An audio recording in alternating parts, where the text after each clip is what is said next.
My 12-year-old sister has autism. The older she gets, the more trouble she has interacting with people and calming herself. When she was younger, she could self-soothe and other things so much better than now. Her behavior is way worse than before too. She cries a lot more, screams a lot more, and she breaks stuff more often.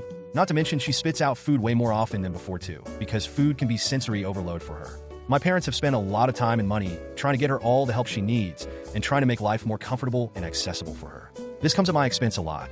I don't get to go out with friends very much unless a friend can pay for me. My stuff is all secondhand, including my school laptop, which I needed for high school, that could do so little because it's so old and slow and takes forever to use. I don't get new clothes. I don't get nice gifts from my parents for birthdays and Christmas. They try to still spend some time with me, or their treat for me is occasionally letting me get a dessert somewhere, because we don't buy those anymore since they see it as money that can be saved and put to helping my sister.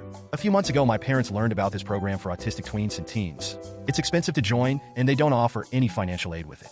But a lot of people swear it's a great resource for kids who could use help socializing, making new friends, and even learning how to handle emotional control again.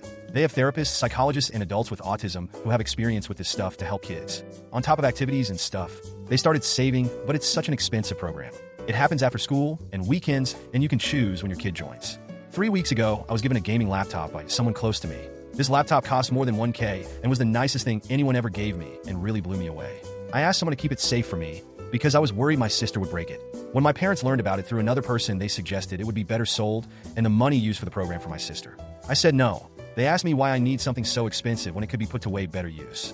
I told them I want the laptop and I can look forward to using it in a couple of years. They said it's selfish to think of wants over needs. I told them it was a gift for me and not my sister. They said I already have a laptop, and I brought up how it's basically a sloth. They said it still cost them $70, which is a lot for them. Then they told me I already have a job so I could save and buy a laptop in a few years. But to think of how much that money would benefit my sister. I kept saying no, and my parents think I'm TA. Subscribe and like for more Am I the Whole Story.